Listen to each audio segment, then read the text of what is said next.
Boa noite a todos.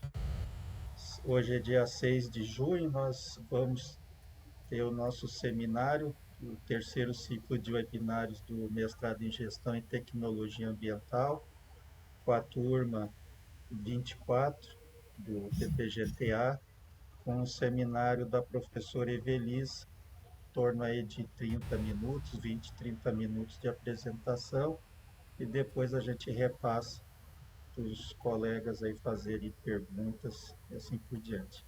A gente agradece a professora Evelise pela participação e iniciamos aí com a palavra para Maria Júlia para a apresentação do currículo da professora. Boa noite a todos. Meu nome é Maria Júlia Castaldelli, eu sou aluna do mestrado de Programa de Gestão e Planejamento Ambiental. Hoje o webseminário vai ser sobre a qualidade do mel das abelhas de Jataí, com a professora doutora Evelise Andreato. Ela possui graduação em Medicina Veterinária pela Universidade Federal de Santa Maria, mestrado em Zootecnia pela Universidade Federal de Santa Maria e doutorado em Zootecnia pela Universidade de São Paulo. Ela foi docente na Faculdade de Juína como professora titular de Higiene, Inspeção e Tecnologia de Produtos de Origem Animal e professora assistente nas disciplinas de Anatomia Animal e Anatomia Topográfica, no curso de Medicina Veterinária. Atualmente, ela é docente adjunto do curso de Zootecnia da Universidade Federal de Rondonópolis e tem experiência na área de Ciência e Tecnologia de Alimentos, com ênfase em tecnologia do leite e bovinocultura do leite, e participa da coordenação do grupo de extensão e estudos do leite e suas tecnologias. Então, eu já faço meu agradecimento à professora por ter aceitado fazer parte disso. Ela que agora também está trabalhando com o mel de abelha jataí, junto com outro professor da universidade, e que vai ser o tema também do meu programa, do meu projeto de mestrado. Muito bem. Então, vamos lá. Eu vou colocar... Primeiro, eu queria agradecer, né? O convite da Maju foi desafiador, né, Maju? Eu disse para ela, digo, olha, não, a gente tem que aprender, né? Então, a gente vai estudar. Então, vamos nos ajudando, assim. Aí, eu participei agora de um TC de mel, de avaliação de mel aqui da cidade de Rondonópolis, e daí surgiu a possibilidade aí de falar sobre as abelhas sem ferrão, né? Então, eu vou apresentar aqui vou colocar para apresentação, tá? E daí vocês podem me interromper também, tá? Não tem problema, assim, não sei se é a metodologia, mas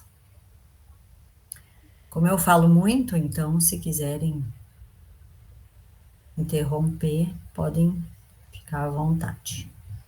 Não sei se vocês já estão conseguindo verificar, é que eu não consigo mais vê-los, né? Está aparecendo, professor. Apareceu?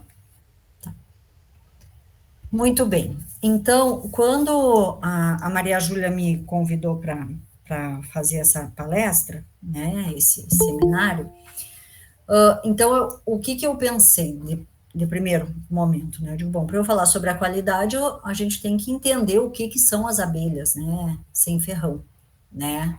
Principalmente aqui a abelha jataí, que é o foco aqui da palestra, tá? Então, o título desse seminário é Qualidade do Mel das Abelhas Jataí, né? A Tetragonisca angustula, tá? Então, o que a gente primeiro tem que saber, né? O que é, do que se trata a produção de mel de abelhas sem ferrão. Então, ela é caracterizada, né, nomenclaturamente falando, como meliponicultura, né, que é a produção de mel de abelhas sem ferrão. Então, é o meli produtor, né, o produtor de abelhas sem ferrão. E aí, é diferente, como é que eu vou explicar? São produções distintas, assim. Parece que são muito semelhantes, mas na realidade, cada uma tem as suas características, né? Então, o que a meliponicultura, por que a meliponicultura é importante no caso da parte ambiental, né? Porque ela necessita de um ambiente que não tenha contaminação, que tenha floradas, que tenha resinas, que tenha néctar bons para ela poder produzir o mel. Porque o mel, na realidade, é uma consequência, né, do que a abelha ingere. Né? Então, ela vai atrás do néctar, vai atrás do pólen. Então, se não for de boa qualidade, a gente não vai ter um mel de boa qualidade, para começar. Né? E se estiver próximo de plantações, enfim, a gente vai ter problema de toxicidade do mel. E se for muito próximo da pecuária, a gente corre riscos microbiológicos, né? Então, por isso que a gente tem que ter todo o cuidado, e aonde tiver abelhas jataí,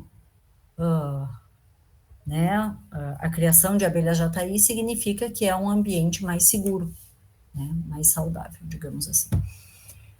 Então, o que ela promove, né, a meliponicultura? Ela promove uma diminuição de desmatamento e queimadas da zona rural, porque senão não vai ter a produção. E ela é estratégica na conservação da sociobiodiversidade.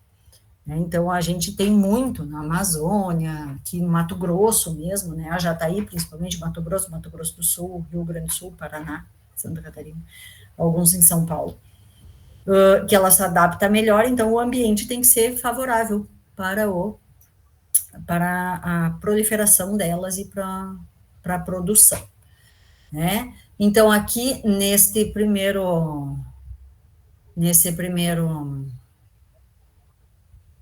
primeira foto, a gente tem uma entrada de uma colmeia dentro de um toco de árvore, né? E depois eu vou, mais para frente, vai ter uns slides mostrando a sequência de como que a gente resgata essas abelhas quando está em risco de queda de árvore, enfim.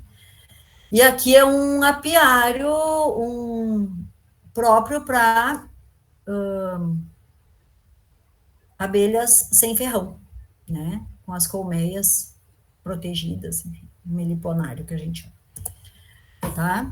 Então, a meliponicultura, ela atua diretamente no combate às mudanças climáticas. Por quê? Porque com a produção do mel, cada quilo de mel, né, de abelhas nativas produzida, ela pode neutralizar até 16 quilos de CO2 lançados na atmosfera.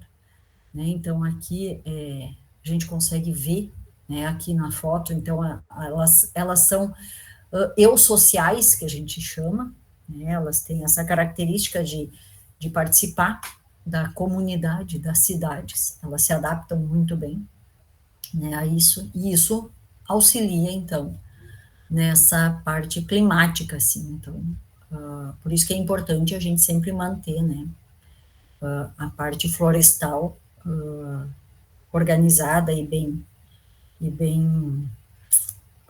nativa, para que a gente não perca essa dádiva aí que Deus permitiu que a gente tivesse. Então, uma comunidade com 30 meliponicultores fixa cerca de 166 toneladas de carbono por ano e conserva mais de 16 quilômetros quadrados de área florestada. Né? Então, são 160 hectares. Né? Então, esse é um dado de um trabalho, né, de um projeto que tem na Amazônia e também tem na Bahia, e eles citam isso, que quando tem 30 produtores de mel sem ferrão, né, tem esse ganho, né, aí essa conservação aí importante, tá? Então, o que são as abelhas sem ferrão, né? Então, elas fazem parte, elas são chamadas, né, de meliponíneos, né? Então, são abelhas que não possuem ferrão. O que a gente sabe? Por incrível que pareça, 90% das espécies de abelhas, elas vivem sozinhas, né? Então, são poucas as que vivem em comunidade. E a apne e essa meliponine, que entra a jataí, elas são uma sociedade de abelhas muito organizada, né? O nível de organização delas é excepcional. Se todas fossem desse jeito, seria ótimo. Então, elas andam sozinhas, a colmeia anda sozinha, né? Então, há mais de 20 mil espécies de abelhas, né? Então, elas são abelhas eusociais, então tem a Euglossine, a Bombine, a Apne e a Meliponine. Dessas 20 mil, um dos principais grupos é o grupo dos curbiculados, que é a criação em sociedades mais complexas. E aí esse grupo tem 4 tribos, que daí são essas que eu citei aqui, que elas são abelhas eusociais, né? E a Meliponine, que são a sociedade verdadeira e a mais organizada. O que a gente conhece? Apenas, existem 500 espécies, né, conhecidas, distribuídas principalmente nas regiões tropicais e subtropicais, e elas não são exclusivas do Brasil, né? Então, pega uma vasta região aí, tropical e subtropical. No Brasil, a gente conhece 240, e ainda eles estimam que tem 300 espécies. Então, fazendo a conta, ainda tem 60 espécies que a gente não conhece de abelha aqui, só aqui no Brasil, né? Então, a abelha jataí, o número as abelhas sem ferrão, na realidade, o número de operárias de uma colônia varia muito, e a abelha jataí, ela está entre 3 mil e 5 mil indivíduos, né, convivendo numa colmeia. Então, é bastante coisa. Aqui, que eu deixei esse site aqui, né, depois vocês podem copiar, e ele é um vídeo que esse senhor, ele foi socorrer era uma fazenda que tinha produção de gado, e daí junto com ali onde ficavam os animais, né, no brete ali, tinha um toco, que ele até comentou que devia ter uns 19 anos que esse toco de árvore estava lá, seco, e ninguém mexia porque tinha a abelha jataí. Então, eles foram socorrer ela, porque ia ter que trocar, mas eles devolveram para o mesmo lugar, vocês vão ver no final. E aí, ele explicou como que é a organização deles, porque o que a gente sabe? Que para a produção da apis mellifera, né, a gente coloca as caixas, coloca os favos lá, né, os quadros, e elas produzem os favos, e é tudo junto misturado ali, né, a rainha, não tem separação, então a gente abre a caixa e estão todos ali, no mesmo ambiente. E a abelha jataí não, ela é dividida em compartimentos, ela é muito organizada, então ela tem a parte do mel, que ela produz o mel, aonde ficam as crias e aonde tem o pólen, né, que a gente, que eu vou mostrar para vocês. Então, aqui é um toco, ele estava abrindo esse toco, né, então ele abriu o toco, e aí isso aqui era toco velho, era madeira, e aí automaticamente, conforme elas foram produzindo, foi tendo própolis. Então, essa parte mais escura aqui, ó, essa parte mais escura, assim, parece uma pedra, na realidade já é o própolis, né? Então, aqui é a colmeia, ó, dentro do toco, né? Então, ele começa aqui na sequência dividir, né? Então, aqui ele retira uma parte, que é onde está o mel depositado. Nessa outra parte do meio é onde que é o cerumen aqui, é onde tem os discos, né, aqui, esses disquinhos que aparecem aqui são as crias, né, onde ela deposita os ovos, a rainha deposita os ovos. E para cá é a parte daí do pólen, né, e do própolis. Né, e aí ele fez uma recuperação, então aqui em detalhe, né, a parte do mel, isso aqui é como se fosse caixinhas, caixotinhos assim, potinhos, são potes, são vários potes com a tampinha, e aí dentro dele, né, fica o mel, né, tanto que a extração do mel é por sucção, né, dele. Então, ele tem essa composição aqui, né, depois a gente vai ver. Então, e aí aqui, então, é o mel, aqui é o cerume, né, e aqui dentro, os opérculos, ali onde ficam as larvas. Essa mais escura são as jovens, né, as crias jovens, e essas mais claras são as crias velhas, né, que daí já vai virar rainha e operárias. Aí aqui é o própolis, ó. Esse aqui é um própolis que ele quebrou, que estava grudado aqui com a parte de cima, ali onde está o pólen, né? Então são os pólenzinhos. E aí, depois que eles tiraram o pólen, aí o pólen é extraído aqui, ó, certo? Quebra-se esses potinhos, né? Essa cera aqui é quebrado para a obtenção do pólen. E já essa aqui não. Tá? Essa aqui a gente só abre e coleta o mel. E aí eles colocaram num bambu, né? Então eles fizeram a entradinha ali de novo, né? Que aqui é o gel própolis, que é feito de barro, saliva, né? E o que ela coleta, barro, própolis e saliva.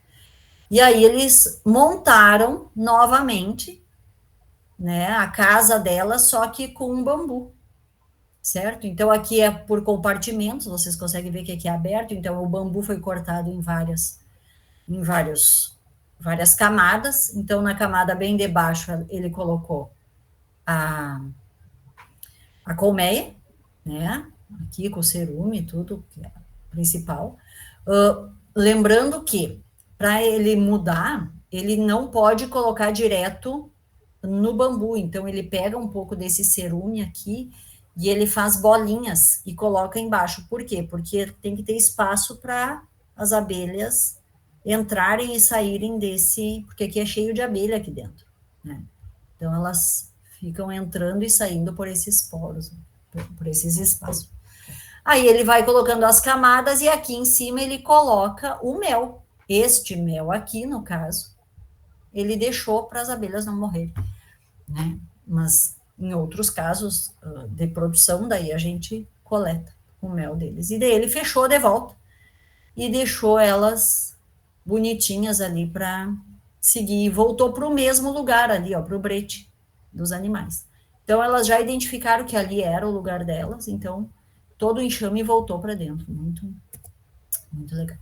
E aí a gente tem os produtos, né, das abelhas sem ferrão. Então a gente tem o mel de jataí, no caso, o extrato de própolis, né, que é a água destilada, álcool e álcool 70, e o própolis, que é aquele própolis duro, aquela pedra, se você colocar no álcool ele dilui, né? Tem pomada, né, tem creme hidratante com própolis e mel, né? Tem a cera, que ela é comercializada, e o pólen, né? O pólen, depois de seco, ele é vendido também, né? Vou falar ali mais para frente. Aí, se quiserem visitar esse site, é muito legal. Então, o que a legislação fala, né? O que a legislação diz? Existe o decreto, né, que é o nosso regulamento de inspeção, industrialização e inspeção sanitária de produtos de origem animal, o decreto 9.013, de 29 de março de 2017. Ele tem algumas alterações, né, por uma outra portaria, mas basicamente ele é o que a gente segue, tá? Então, o que ele fala no artigo 268? Que os produtos de abelha sem ferrão devem ser procedentes de criadouros. Então, por exemplo, esse que ele recuperou ali, aquele mel não pode ser vendido, certo? Então, ele diz que deve ser de criadouros, na forma de meliponários, autorizados pelo órgão ambiental, tá? Mel de abelha sem ferrão é o produto alimentício produzido por abelhas sem ferrão, a partir de néctar de flores ou de secreções procedentes das partes vivas das plantas, excreções de insetos sugadores de plantas que ficam sobre as partes vivas das plantas. Então, aí que entra aquela parte da contaminação, da fermentação, que eu vou falar mais para frente. Tá? Que aí elas recolhem, transformam, combinam substâncias, armazenam, maturam nos potinhos lá da colmeia. Tá? Não é permitida a mistura de mel com mel de abelha sem ferrão. Tá? Então, o mel de Apis mellifera, ele não pode ser misturado, a gente não pode ter misturas para ser vendido. Tá? Pólen de abelha sem ferrão, produto resultante da aglutinação do pólen das flores, efetuado pelas abelhas operárias sem ferrão, mediante néctar e suas substâncias salivares. Tá? Também não é permitido a mistura do pólen de Apis mellifera com pólen de abelha sem ferrão. Tá? E o própolis de abelha sem ferrão, tá? Que é o produto oriundo de substâncias resinosas, gomosas, né? Balsâmicas, colhidas pelas abelhas. Tá? De flores, exudatos, elas acrescentam secreções salivares, cera e pólen para a elaboração do produto de própolis. Tá? Também não podendo misturar. Então, de que maneira que o mel é produzido? Né? Então, ele é oriundo do néctar das flores, que é o que dá a fabricação do mel, e o pólen vai dar o pólen apícola, que é aquele pólen que estava ali dentro dos potinhos, né?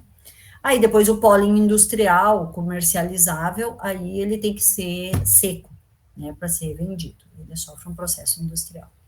Então, a elaboração do mel através do néctar, a gente tem duas reações. A reação física, que elimina a água, né, e faz a desidratação. E a reação química, que daí quando a abelha ingere, né, o néctar, ela transforma a sacarose em glicose e frutose pela enzima invertase, ela transforma o amido do néctar em maltose através da enzima amilase, tanto que a gente vai ver nas características químicas que a gente fala da diástase, né, da atividade diastática, que na realidade a diástase é a presença dessa enzima, né, então ela vai estar presente, né, só que ela não pode estar em pouca quantidade, enfim, depois a gente vai ver. Transforma também a glicose em ácido glicônico e peróxido de hidrogênio, através da enzima glicose oxidase.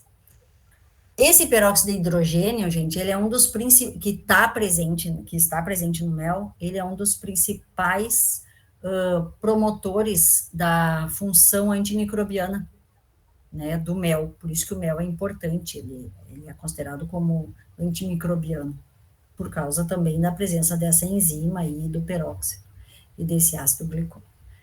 Tá? Então, o néctar sofre ação das enzimas no trajeto da boca até a vesícula melífera, daí elas regurgitam, né, nos potinhos ali, nos favos potinhos, e aí ocorre a maturação e elas fecham esse mel. Uma das diferenças, em termos de qualidade da Apis mellifera com a do sem ferrão, é que a do sem ferrão, ela tem muito mais água, né? Ela tem um maior teor, um índice de umidade maior do que a da Apis mellifera. A Apis mellifera, ela só opercula, ela só fecha o alvéolo ali, quando o mel está maduro, assim, 20% de umidade ou menos. E as abelhas sem ferrão, elas não têm, elas fecham ou perculam, mas ele tem maior umidade, porque é natural, a gente vai ver isso depois, porque ele vai ter mais umidade mesmo. Tanto que o mel das abelhas sem ferrão, ele não se enquadra na legislação, tá? E não existe uma legislação específica para mel de abelha. sem ferrão, tá? Então, a gente usa o mesmo. Então, como que é feita a coleta do mel das abelhas jataí? Totalmente diferente da apis mellifera, né? Então, a gente tem os potinhos de mel, a colmeia com os potes, faz a desoperculação, ou seja, abre o opérculo, abre esse potinho, né? E aí a gente coleta esse mel, ou por bombas de sucção, aqui, que daí a gente, com esses furos, a gente vai puxando, né, com essa bomba, ou com seringa, ou com esse outro equipamento aqui, que daí é mais manual, ou a gente usa esse aqui, que é uma bomba de ar, de encher pneu, tá? Aí, não sei se vocês já participaram alguma vez de uma coleta de mel, colheita. Normalmente a apis mellifera a gente colhe, né, a melgueira e leva para a indústria, para desopercular, para centrifugar, daí passa pela centrífuga. No caso da jataí, a gente pode fazer lá direto no meliponário, né? Pode fazer direto, pode fazer num método higiênico, que são cabanas, né, com tecido de filó, que a gente vai ver mais para frente também, né? E por que dessa maneira aqui, será que aqui não dá contaminação? Dá, porque aqui a gente vai ter o vento, a gente vai ter, pode cair folha, enfim.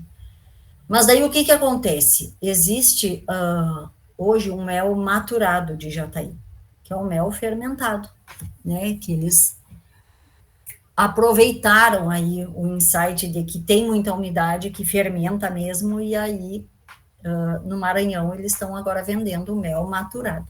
Então, normalmente, quando colhe direto aqui no meliponário, assim, ou faz a prensa, né, eles já usam esse mel específico para vender mel maturado, tá? Fermentado, maturado, que a gente vai falar depois. Tá? E aí um outro método é desopercular e virar, né, todo ele para passar por um filtro e ir para as bandejas para depois ser processado. Tá? Mas aqui também tem risco de contaminação. Tá? Então, o que tem na legislação brasileira sobre mel de abelha sem ferrão? Nada. Não existe um regulamento técnico, não existe um RTIQ, não existe um regulamento técnico de identidade e qualidade desse mel de abelha, tá? De ferrão, tá? A abelha sem ferrão, tá? Então, só existe este aqui, que é a instrução normativa 11 do ano de 2000, que ela revogou o que tinha sido promulgado em 97. Então, e essa instrução normativa, ela só trata de mel destinado a consumo humano. O mel in natura é esse que a gente consome. Tá? Então, o mel industrial, que vai fazer outras coisas, vai colocar num iogurte, não contempla aqui, tá? Então, entende-se por mel o produto alimentício produzido pelas abelhas melíferas. Né? Então, ela não especifica, ela coloca apis mellíferas, então, não tem. Mas o que tem na legislação, né? Quais são as características, a composição fisicoquímica do mel para ele ser um mel de boa qualidade? Bom, primeiro, ele trata da umidade, dos açúcares redutores. O que são esses açúcares redutores? Tudo menos a sacarose. Então, tem a glucose, tem a glicose, a frutose, que são as principais, tanto que a gente vai ver que o mel de jataí, ele tem muita frutose, mas assim, é absurda a quantidade de frutose, que eles chamam até de levulose, né? Não sei se vocês já ouviram esse termo, mas é outro nome para a frutose. Então, a frutose dá aquele sabor adocicado, né? E a glicose já é mais a parte de umidade, cristalização, né? Ela já atua mais nessa parte. Então, açúcares redutores, sacarose, né, cinzas, Hidroximetilfurfural, acidez, atividade diastática, que é dessa enzima alfa-amilase que eu falei ali para vocês no início, que tem para produzir o mel, para converter, né, para o néctar ser convertido em mel, é necessário essa enzima. E os sólidos insolúveis em água, né? Que os sólidos insolúveis, na realidade, a gente utiliza ele para ver mais a higiene. Porque se eu tenho sólidos insolúveis, significa que eu não tive uma boa higiene na minha produção, ou eu usei o mel prensado, que daí vai um pouco daquele cerume junto, né? Mas eles toleram aí 0,1%. Se for prensado, vai um pouquinho mais desses sólidos insolúveis em água. Né? Então, a umidade máxima pela legislação de mel é 20%. Porém, não se aplica muito na APES, na Jataí, por quê? Por causa da produção, da formação do mel, né? Do contexto ali da melgueira. Não tem como não baixar, ser menos que 20%. Né? Tanto que a gente vai ver nos artigos aí que dá 22, 27, 28% de umidade. Né? Então, não se aplica a mel Jataí. Vai penalizar? Não, não pode. Porque a legislação, não existe uma legislação própria para isso. Tanto que existem muitos trabalhos. Saiu um trabalho em 2022 fazendo a revisão de todas essas partes fisicoquímicas, muitos trabalhos já, que é o que está lá no Ministério para que eles possam fazer uma legislação específica. Só que como tem muita interferência da região, aonde que está a abelha, a sem ferrão, então não tem como... eles estão meio de mão atados que eles não destrincham essa legislação aí para sem ferrão, tá? Então, os açúcares redutores ali, ó, a glicose e a frutose, 65% o mínimo, a gente vai ver que a Jataí está dando 77%, 80%, 85%, né, de açúcares redutores. Aqui, aí, ele faz a divisão de mel de flores e mel de melato, né? Cinzas, né, 0,6% e 1,2%, caso que é mel de melato. O hidroximetilfurfural, a gente avalia ele na análise fisicoquímica, primeiro para ver armazenamento, então muito tempo armazenado vai ter hidroximetilfurfural livre, né? Por quê? Porque ele vem de uma reação, ele pode vir da reação de Maillard, ele pode vir por ação da enzima, né, dessa alfa-amilase, enfim. Então, tem, da alfa-amilase não, ela tem da parte dos açúcares ali, né? Então, tem muita coisa que interfere em hidroximetil. E aí, a acidez, 50 miliequivalentes por quilo. E a atividade diastática ali, mínimo 8, na escala Gold, e tolera até 3, né? Porque ele fala mínimo 8, mas tolera 3 se o hidroximetilfurfural for menor que 15, né, miligramas. Que daí ela vai decrescendo com o armazenamento, então vai aparecendo hidróxido, vai sumindo e daí vai dando alteração, tá?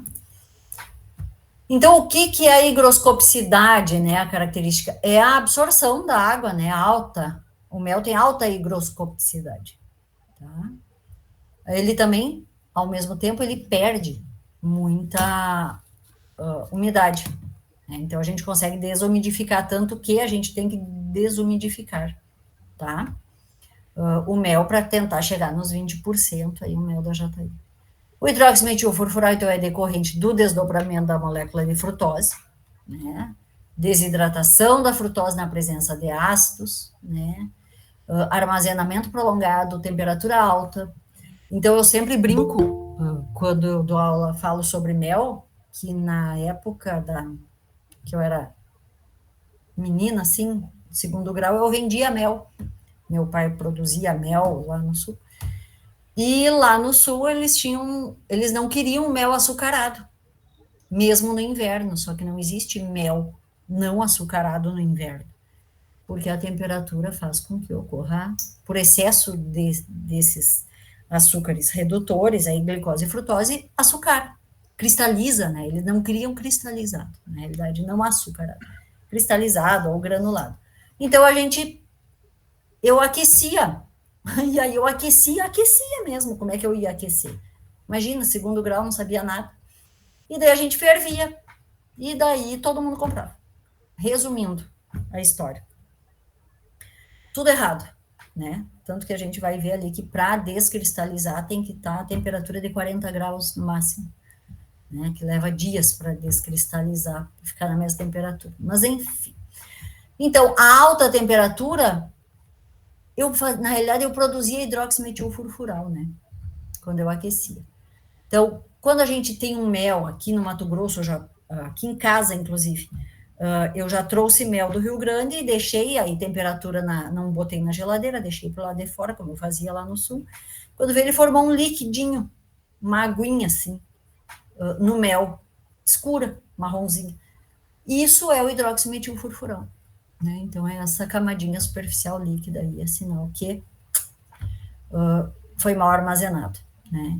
Quando presente, ele é tóxico para as abelhas, então se tu quiser matar um enxame de abelha, você distribui esse líquido, tá?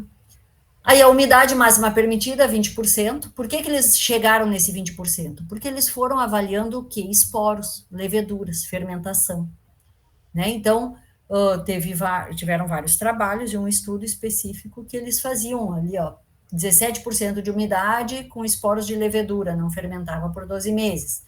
Aí, quando aumentava um pouco a umidade, né, 17% a 18%, aí é com 1.000 esporos, né, por grama que eles acrescentaram dentro do experimento, também não fermentou. De 18 a 19, com 10 esporos, já fermentou, antes dos 12 meses. Acima de 19, com um único esporo, já fermentava. Então, por isso que eles estipularam no máximo 20 aí, para não ocorrer fermentação. Porém, o mel de jataí, a taxa de umidade dele é 25%, 35%. Né? E é natural ter levedura, né? Saccharomyces ali nos méis, né? no mel de jataí também. Então, ele fermenta por causa disso. Ocorre a fermentação do mel de jataí, por causa disso, por causa da umidade alta e por causa do conteúdo natural aí de leveduras, né? Então, a fermentação ocorre quando a temperatura de armazenamento é alta, quando tem alta umidade o mel e tem contaminação de esporos. Uma coisa que eu esqueci aqui de falar é que a gente avalia o hidroximetilfurfural, a gente faz análise, né, dele, porque as pessoas colocam um xarope de milho, né, e xarope de beterraba, ou xarope invertido. Misturam no mel, e daí o mel não açucara, né, não cristaliza, perdão, usei a palavra errada. Certo? Então, o que a gente faz quando o mel é coletado? Vai lá, coleta-se o mel, obtém-se o mel, né? Ou a gente coloca direto nos potes e faz o banho-maria para pasteurizar e retirar o oxigênio que tem ali presente, né? Tampa, esfria ele em água corrente, né? Que é a pasteurização. E quando ele chega a 65 graus, aqui a temperatura desliga-se e fecha, né? E daí lava com água quente, a gente pasteuriza. E aí a gente tem que, antes de fazer isso, na realidade, a gente tem que desumidificar, né? Então, aqui é o marcador, né, o refratômetro, marcando 28,5% de umidade.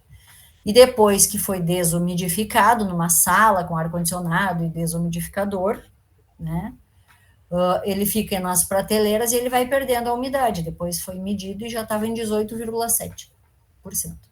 Né, porque o ar-condicionado, ele retira a umidade do ar, né, eu falo sempre que ele já é um desumidificador natural, né. Então, existe essa desumidificação e a pasteurização também do mel, tá, a 65 graus, não pode passar disso. Aí, Quando que acontece a cristalização e granulação e por que que isso acontece, né? Então, na realidade, a glicose, ela está diretamente relacionada à cristalização do mel, tá? Então, quando tem mel de nabo forrageiro, assim, desses néctares, ocorre muito essa cristalização, né? Formação de cristalzinhos finos, quando a temperatura fica 20, 25 graus. Aí pode fazer o mel batido, né? E aí a frutose, alto teor, né, no mel, em muito maior quantidade no mel de jataí, e ele leva 12 meses para cristalizar. Então, quanto mais frutose tem, menos vai cristalizar, tá? E aí, essa frutose é que tem o efeito higroscópico aí de absorção de água, né? Então, por isso também o mel, da jataí, ele tem maior umidade, porque a frutose puxa. Né? E a granulação é quando a temperatura baixa mais ainda, né? 12, 15 graus. Aí ele granula, fica mais grãozinho, tá? E como que a gente descristaliza, né? Tem um professor não vou lembrar qual que é a universidade, ele fez um podcast um dia, que perguntaram para ele assim, como que a gente descristaliza, né? E ele disse assim, para quê? Se o melhor mel é o cristalizado, então come. Abre a bisnaga, quebra e come de colher, né? Quantas coisas a gente come de colher, doce de leite a gente come de colher.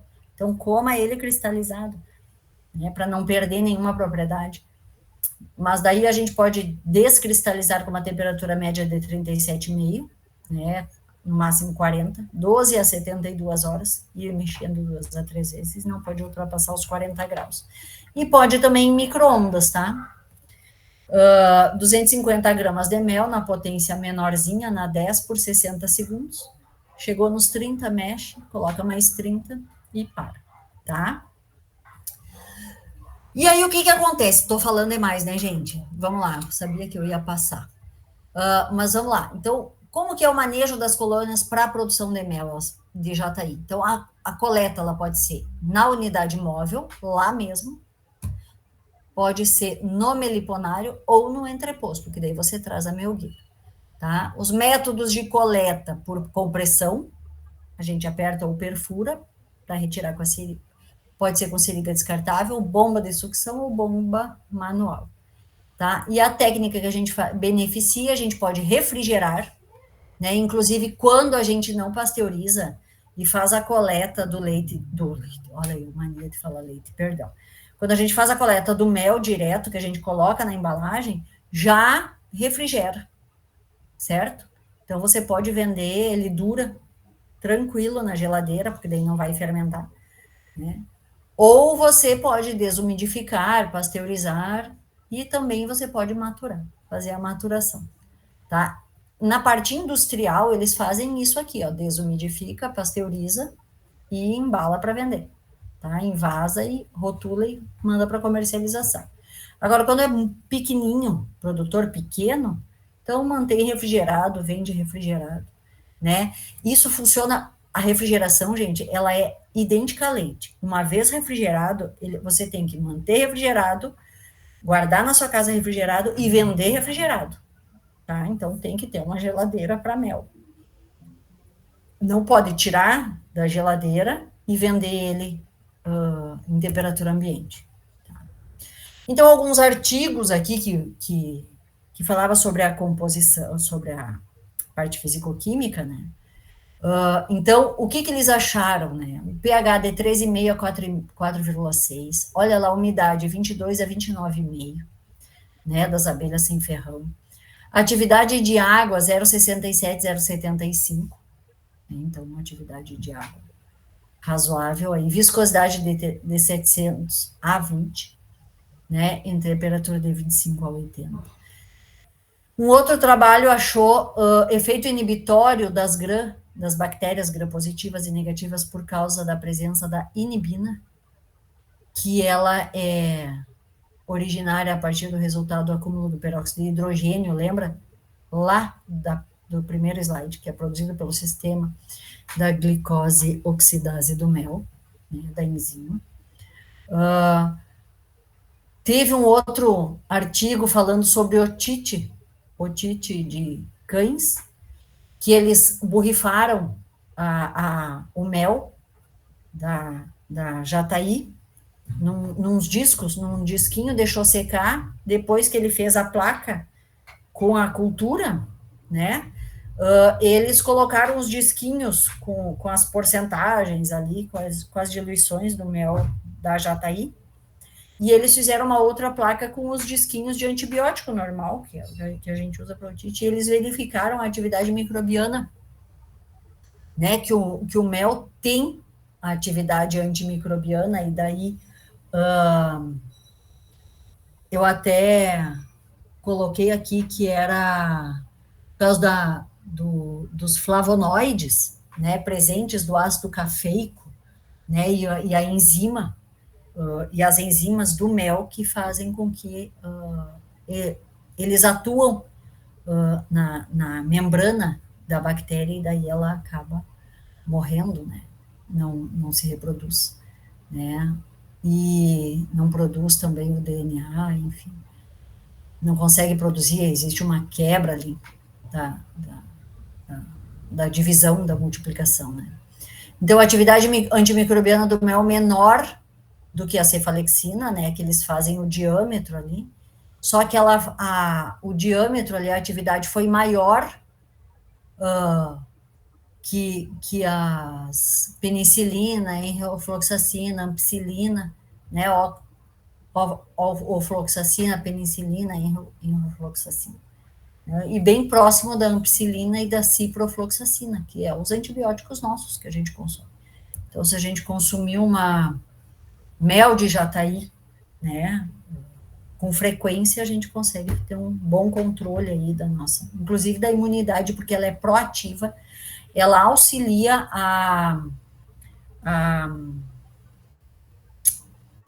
como é que é o nome? A provitamina A. Ela é ativadora da provitamina A, que aumenta a nossa imunidade. Então, os parâmetros, um outro trabalho de Aguiar, ele avaliou o parâmetro físico-químico, né, de umidade, cinzas e açúcar redutor das abelhas, e aqui a gente tem a Tetragonisca angustula, que é a jataí.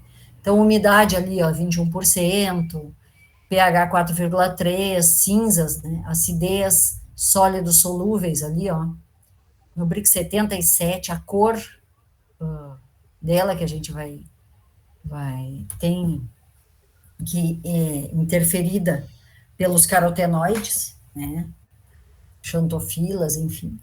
Açúcares redutores, né, 77, atividade diastática 12, lembra que ele falava que era no mínimo 8, tá com 12, né, condutividade elétrica, e aí os testes de Lugol, Lund e Fier, que são testes que a gente verifica adulteração por amido, por fraude de sacarose, né, e albuminoides aí, então, o Lund é por albuminoides, ele deu um pouquinho, mas não resultou em nenhuma fraude, alguma produção que eles não descobriram o que aconteceu.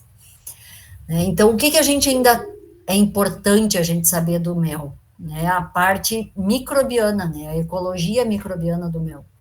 Então, é um meio pouco propício para crescimento microbiano, porém, existe a microflora, né, que são os esporos bacterianos, bolores e leveduras, e a fonte secundária, que é a contaminação, que é o que acontece aí, o local de recolhimento, equipamento, etc.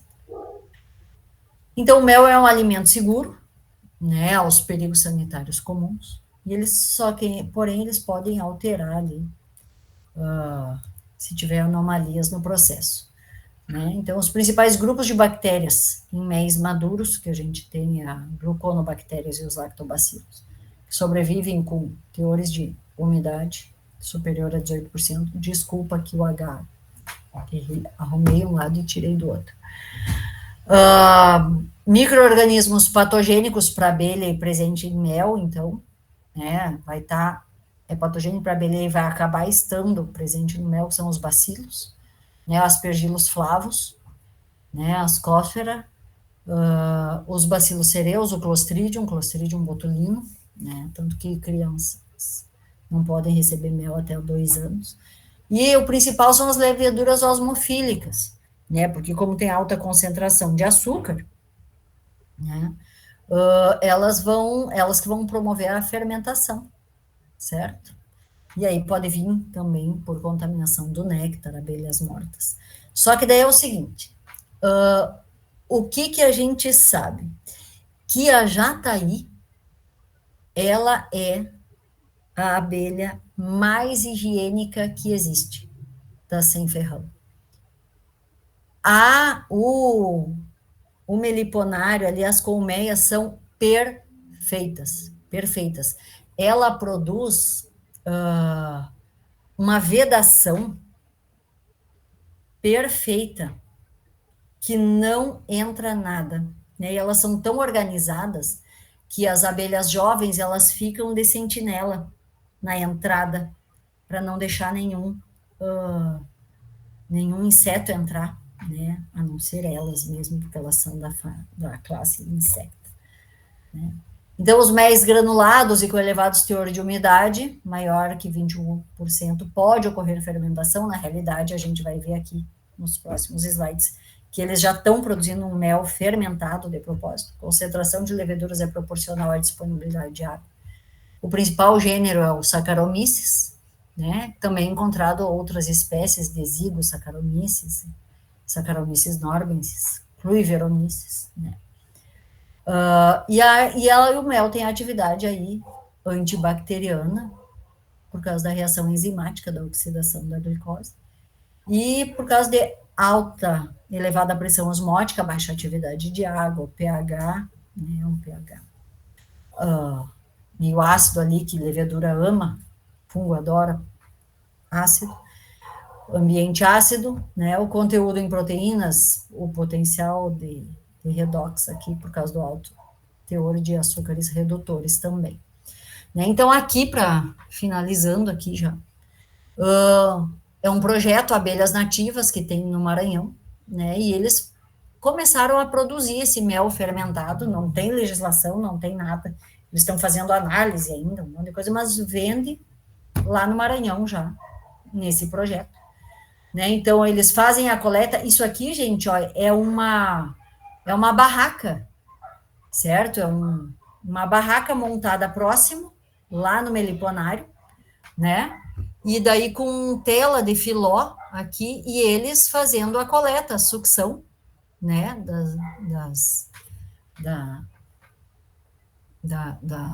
Dos potinhos aqui, e daí colocando nas garrafas PET e colocando dentro de isopor, né? Então faz o glossador, que é aquele sucção manual, né? E faz a maturação. Então, essa aqui é uma unidade móvel de produção que eles montam lá próximo ao meliponário, né? Então, a técnica de maturação, ele é colhido, né, com esse glossador aqui, que é esse aqui, que estava nessa página aqui que eu recortei, armazenado em garrafas PET de 500 ml, elas são armazenadas no ambiente escuro, temperatura de 30 graus aproximadamente, dentro do isopor. 15 dias depois, eles afrouxam a tampa, vai sair o gás, libera o gás carbônico formado pela fermentação, ele é repetido por 3 a 6 meses, até a estabilização da fermentação, até não sair mais gás, né? E aí, eles conseguem ver isso porque forma aquele colarinho, uma espuminha firme, assim, um colarinho firme ali, próximo da tampa da garrafa, né? Então, ela está vedada ali, e forma uma cola ali a partir desse colarinho. E aí o mel maturado, envasado aí, rotulado comercialmente, aí tira da garrafa PET e coloca na embalagem própria, né? Então, essa aqui foi a bibliografia que eu consultei, estudei, tiveram outras ainda, muitos artigos científicos, né? Mas essas foram as principais. E aí, assim, se as abelhas não desaparecerem, se as abelhas desaparecerem da face da Terra, a humanidade terá apenas mais 4 anos de existência. Então, sem abelhas não há polinização, não tem reprodução da flora, sem flora não há animais, sem animais não há raça humana. Isso não fui eu que disse, foi Albert Einstein, né? Então, espero que eu tenha atingido o objetivo, e me prontifico a responder perguntas aí, se ainda tiver tempo, né, professor? Que eu falo Não, demais. professor, tudo ok. Temos tempo, sim. Que eu Professora, vou pego para falar começar. e não. Eu agradeço aí a sua fala, bem detalhada, né? Para quem não entende nada de mel, de abelha, como eu, né? Aham. Essa espécime aí, essa abelha jataí, a atratividade dela é porque o manejo é mais facilitado. Qual que é o interesse dessa abelha em relação às outras abelhas? O mel é melhor? Qual que é a vantagem? Exato.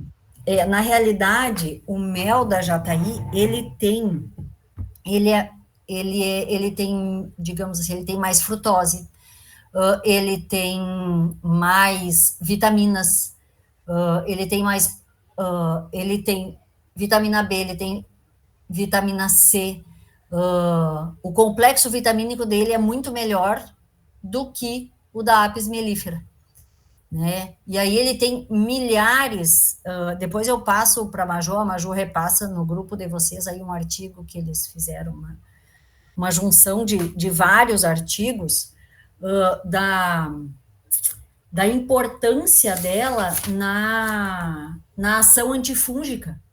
Então, esse mel de abelha, ele tem um componente, né, que é o ácido 3-fenil-lático, que ele impede o crescimento de fungos, né? Então, ele tem uma melhor ação do que, embora ele renda menos, né, porque dá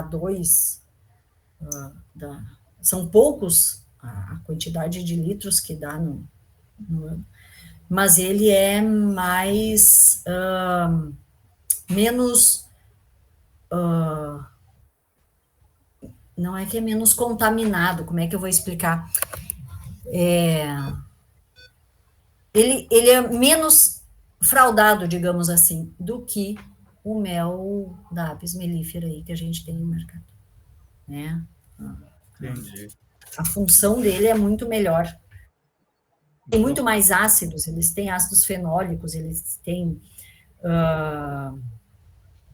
muitos flavonoides, é toda essa parte mais saudável, assim, do que apresenta mais, o pessoal em função tá em do busca mel desse de abelha. mel por causa dos atributos dele de saúde, de Exato, antifúngico, né? A Maria quer exato. falar, fala, né? Professora, obrigada de novo, né? E assim que a gente se encontrar, eu quero te entregar um potinho de mel de abelha jataí. Ah, amo. Quando a senhora estiver pela UF, me avisa. Tá. A Amanhã eu tô Juscelene indo. deixou uma pergunta sobre se o hidroximetilfurfura é prejudicial à saúde humana. E aí, Não. enquanto a senhora falava, eu também me questionei sobre isso, porque a senhora falou que cria uma camadinha quando mal armazenado, né? Aham. Tem que descartar o mel ou só descarta essa camada? Então, na realidade, tem professores assim que dizem que se a gente ferve o mel e produz se produzir o hidroximetilfurfural, né, por ação do calor, a gente quebrou todos os componentes do leite, a gente perdeu tudo, a gente tem uma água doce, uma água com açúcar, então que é para jogar fora o mel, né? Só que, pensa comigo, nós estamos no Mato Grosso, aqui faz 40 graus, minha cozinha eu tenho termômetro, faz 29, 30 diariamente, 31, né? As feirinhas acontecem ao ar livre, né? Ainda com sol. Então, nós não comeríamos mel no Mato Grosso, né? Por causa do hidroximetilfurfural aí que poderia acontecer. Então, ele não é tóxico para nós, né? Mas é uma quebra. O hidroximetilfurfural, ele vem lá da reação de Maillard, né? Então, é uma quebra lá na reação, nas proteínas, vai formando o hidroximetilfurfural. Então, a gente está perdendo qualidade, mas o hidroximetilfurfural não é tóxico para nós humanos, de jeito nenhum. Só que quando a gente aquece o mel, a gente tem muito mania, assim, no sul, pelo menos, a gente faz chá, e o chá está pelando de quente, a gente vai lá e bota mel, né? Então, perdeu a propriedade do mel. Então, é melhor a gente tomar o mel de colher e beber o chá sem o mel, né?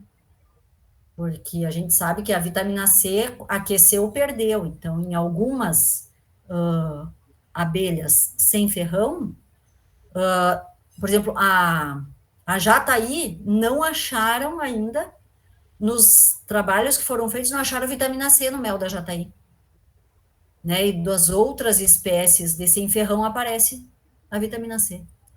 Né? Mas, de qualquer maneira, quando a gente aquece, perde. A vitamina C, ela se perde em qualquer aquecimento, né? Em qualquer produto aquecido, mas o hidroximetilfurfural não faz mal, não é tóxico para nós humanos, não.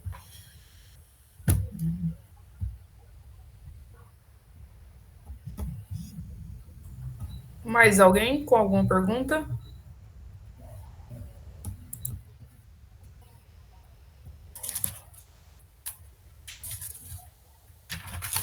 Na realidade, gente, o hidroximetilfurfural, a gente usa muito a análise dele para ver fraude, né? Que as pessoas, quando fazem fraude por sacarose, botar açúcar, amido, essas coisas, a gente pega ali no hidroximetilfurfural. Então, a gente consegue verificar aí a fraude do mel por causa disso. Quando ele está nos padrões, significa que o mel é novo, o mel não está muito tempo armazenado, não sofreu nenhuma alteração. Né? E ele que tem os fenólicos aí, que são importantes. O mel tem os compostos fenólicos aí.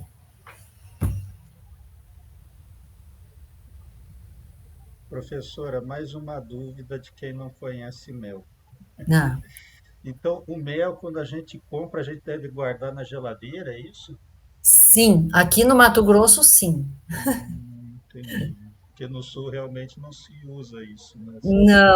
Não, porque lá, mesmo ficando para o lado de fora, ele já cristaliza, né? Certo, certo. Então, mas aqui o correto é nós guardarmos na geladeira. Guarda na geladeira. E daí vai usando ele. Se cristalizar, você pode deixar em banho-maria. Se você deixar fora aqui num banho-maria no sol ali, ó, de manhã até a noite já descristalizou praticamente. Né? Que pega o calor aqui. Mas o correto é guardar na geladeira. Então a Para gente. garantir aquele 1 ano, né? Mais alguma pergunta? Não sei se a Maria quer fazer alguma pergunta.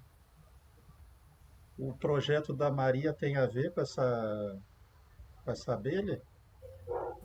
Sim, eu Tem. vou usar as abelhas jataí como um parâmetro para analisar a qualidade do mel que é produzido por elas na zona rural, na zona urbana e na zona industrial, para saber quais componentes são encontrados em cada lugar, a parte microbiológica. E essa abelha, ela é daqui da nossa região, ela é nativa aqui do Cerrado também? Sim, Sim. Certo. Então estou conhecendo um pouco de mel agora. Tá ok, pessoal. Mais alguma pergunta? Se não tiver, a gente agradece a disponibilidade da professora Evelise, a participação de todos e até a próxima quinta-feira. A Maria já agradeceu, né, professor? Aham. Se a professora quiser fazer uma fala final e a gente finaliza. Na realidade, eu agradeço, né, a confiança da Maju por me colocar aqui, né? Eu digo, Maju do céu, socorro. Mas a Maju é muito querida, né? Ela era da Zou, então é um carinho muito grande que a gente tem por ela. É uma menina muito doce, né? Então, estamos às ordens aí, vamos trabalhar junto. Ok. E obrigada pela oportunidade, professor. A gente que obrigada. agradece. Um abraço, uma boa noite para todos. Amém.